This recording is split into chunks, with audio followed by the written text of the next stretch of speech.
दूल्हा आता है, दूल्हा के आने से पहले स्टेज भी सजा है, कुर्सी भी लगी है, बाराती भी खड़े हैं, सब इंतजार में है ना। दूल्हा आया, शाम तक रुका, दुल्हन को लेकर गया, बाराती अब क्या करेंगे, खाना भी खत्म हो गया, वहां हॉल में रात तो नहीं बिताएंगे, चले जाएंगे। और डेकोरेटर क्या करेगा, डेकोरेशन निकाल लेगा, कुर्सी हटा दी जाएगी, स्टेज खत्म हो जाएगा। यही तो उसूल है ना दुनिया का। जिसके लिए महफिल सजी है वो जाएगा तो महफिल भी खत्म हो जाएगी। अब मैं आओ हदीस पाक सुनाता हूं। अल्लाह के नबी सल्लल्लाहु तआला अलैहि वसल्लम फरमाते हैं, रब्बे जुल जलाल अपने रसूल से फरमा रहा है, लौलाका लमा खलक़तु दुनिया वल अफ़लाक वल अरदीन। ऐ रसूल, अगर आपको दुनिया में भेजना ना होता तो ना मैं आसमानों को बनाता, ना जमीनों को बनाता, ना दुनिया को बनाता, कुछ नहीं बनाता अगर आपको दुनिया में भेजना ना होता। पता ये चला अल्लाह रब्बुल इज्जत ने ये सारी कायनात मेरे महबूब के लिए सजाई है, अपने हबीब के लिए सजाई है। और रसूल आने वाले थे, उनके आने से पहले 1,24,000 अंबिया को बराती बनाकर भेजा गया है, इंतजार में भेजा गया है। आसमान का शामियाना ताना गया, जमीन का बिछोना बिछाया गया, सितारों की चमकाहट लगाई, जगमगाहट लगाई गई, चांदो सूरज को लाइटिंग के तौर पर कायनात में सजाया गया है। और यहाँ पर दरख्तों के फल पौधे सारे, ये सजावट में अल्लाह रब्बुल इज्जत ने हर चीज फरमा दी। और इंसानों के भी एक अजीम झुरमट रखा।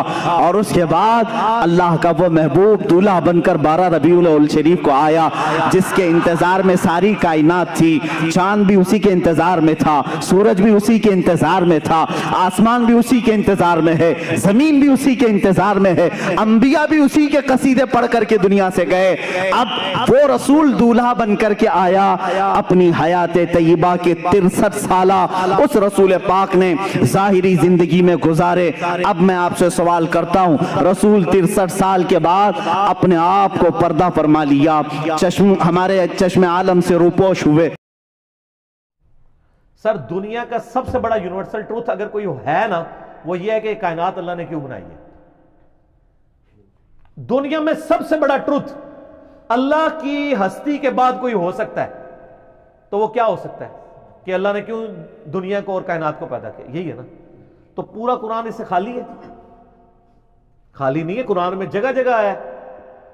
12वां पारा स्टार्ट इससे होता है कि हमने जमीन और आसमान को 6 दिन के अंदर पैदा किया है, इसलिए कि हम जांचें कि तुम में से कौन नेक अमल करता है। सूरह मुल्क में भी आया, लियब्लुवकुम अय्युकुम अहसनु अमला। कुरान तो बार बार कह रहा है कि इस कायनात की तख्लीक का मकसद यह है कि जिन्नो इंस को आजमाया जाए।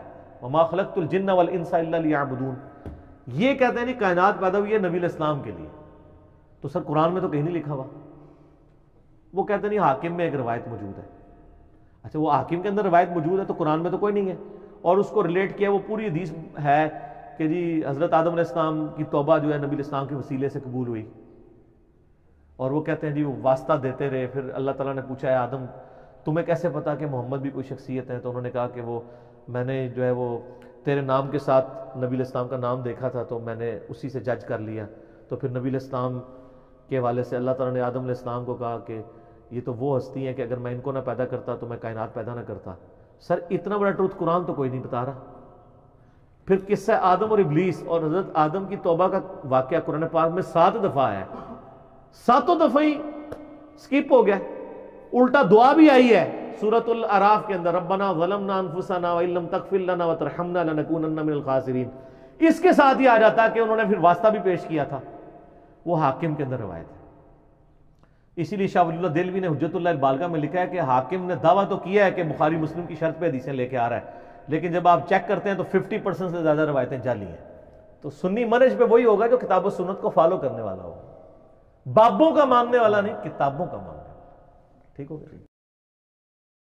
عزیزان گرامی وقار، ایک دو نہیں کئی مثالیں ہیں اس طرح کی رسول پاک صلی اللہ تعالیٰ علیہ وسلم کی حیات کے متعلق، وفات کے بعد کی حیات کے متعلق کئی لوگوں نے میرے آقا صلی اللہ تعالیٰ علیہ وسلم کا دیدار بھی کیا، زیارت سے مشرف بھی ہوئے ہیں۔ حضرت سیدنا احمد کبیر رفاعی رحمت اللہ تعالیٰ علیہ، یہ بغداد مقدسہ سے چل کر مدینہ طیبہ حاضری تھی۔ مشہور ہے روایت، رسول کریم صلی اللہ تعالیٰ علیہ وسلم کی بارگاہ میں انہوں نے کیا مانگا تھا معلوم ہے؟ سوال کیا کیا تھا انہیں؟ سیدھے انہوں نے یہی سوال کیا، ہم جائیں تو الگ الگ چیزیں پوچھیں؟ وہ اللہ کے ولی تھے حضرت احمد کبیر رفاعی رحمت اللہ تعالیٰ علیہ، سوال یہ کرتے ہیں، اے اللہ کے رسول، سنا ہے آپ کسی بھی فقیر کو لوٹاتے نہیں، مایوس نہیں بھیجتے، بس بندے کی یہ طلب ہے کہ آپ اپنی قبر انور سے ہاتھ نکالیں، مسافہ کرتا ہوں۔ اللہ اکبر، 400 سال کے بعد کی بات ہے یہ، اور کتابوں کی روایت کرنے والوں نے یہ روایت کیا، قبر رسول سے ہاتھ باہر آیا، انہوں نے مسافہ بھی کیا۔ یہ کہانی ہے، اس طرح کا کوئی معجزہ ہونا ہوتا تو صحابہ کرام کے ساتھ ہوتا، یہ نہیں ہے کہ آپ ہر چیز کو معجزہ کہہ کے مان لیں گے۔ تو میں پھر ایک فیبریکیٹ کرتا ہوں کہ سیدنا ابوبکر نے اپنے زمانے میں ایک ایسی سیڑھی بنائی کہ صحابہ کرام ایک نماز چاند پہ ادا کرتے تھے، دوسری مدینہ شریف میں۔ تو میں کہوں آپ منکر ہیں؟ کہانی ہے۔ نبی علیہ السلام کا یہ معجزہ اس وقت کیوں نہیں ظاہر ہوا؟ سقیفہ بنی ساعدہ میں مولا علی اور سیدنا ابوبکر کے حوالے سے جو کچھ ہوا، وہ سب سے بیسٹ موقع تھا کہ نبی علیہ السلام قبر مبارک سے آواز دیتے کہ بھئی آپس میں صلح صفائی کے ساتھ رہو۔ 6 مہینے حضرت علی ناراض رہے ہیں، بعد میں حضرت ابوبکر کو بلوایا انہوں نے، اور پھر حضرت ابوبکر نے بھی اس مس ہینڈلی کے اوپر رو پڑے، تو پھر حضرت علی نے کہا میں آپ کی لانیہ بیعت کروں گا۔ میرا اس پہ یوٹیوب پہ کلپ ہے، سیدہ فاطمہ کا قاتل کون، لاکھوں لوگوں نے دیکھا، وہ آپ دیکھیں، میں نے پورا بریف کیا ہے۔ تو اس وقت تو کوئی نہیں ایسا ہوا۔ سیدہ عائشہ جب جنگ جمل کے لیے نکلی ہیں، بعد میں جو وہ روتی تھی، اس وقت نبی علیہ السلام آواز دے دیتے، اسی حجرے سے تو نکل کے گئی ہیں۔ سیدہ عائشہ سے کوئی ضعیف روایت ثابت کرے کہ 47 سال اس حجرے میں رہنے والی لاڈلی ترین بیوی کو کبھی نبی علیہ السلام کی زیارت ہوئی ہو، اور اگر ہوئی ہوتی وہ چھپاتی نا۔ صحابہ کرام کو جب حضور کی زیارت ہوتی تھی وہ بتاتے تھے۔ سیدہ فاطمہ کو ہوئی ہو جو ان کے غم میں فوت ہو گئی، یہ سب کہانی ہے۔ اور پھر کہتے ہیں جی وہ 90,000 کا مجمع موجود تھا۔ 90,000 کا مجمع تو آج سے 150-200 سال پہلے مسجد نبی میں نہیں آتا تھا۔ اور دوسرا 90,000 کی موجودگی میں اگر ہاتھ نکلے تو کتنے بندے دیکھ سکتے ہیں؟ 90,000 بندہ تو تب دیکھے گا کہ وہ نبی علیہ السلام قبر سے نکل کے کسی اونچی جگہ پہ چڑھتے۔ وہ کہتے ہیں شیخ احمد رفاعی نے وہاں اشعار پڑھے کہ مصر سے میری روح آ کے آستان اقدس پہ حاضری دیتی تھی، اب جسموں کے ملاپ کی باری آئی ہے، اپنا ہاتھ نکالیں میں بوسہ دوں۔ تو اس کے برخلاف تو بخاری میں حدیث ہے 1010 کتاب الاستسقاء چیپٹر میں حضرت عمر کہتے ہیں اے اللہ جب تک تیرے نبی ہم میں موجود تھے، انا کننا نتوسل الیک بنبینا، ہم تیرے نبی کے وسیلے سے تیری طرف متوجہ ہوتے تھے، اب ہم ان کے چچا کو لے کے آئے ہیں تو ان کی برکت سے دعا سے بارش نازل فرما دے تو بارش نازل ہو جاتی۔ حضرت عمر تو نہیں گئے کہ یا رسول اللہ آپ کی مبارک زندگی میں بھی آپ کی مبارک انگلیوں سے پانی کے چشمے جاری ہوتے تھے۔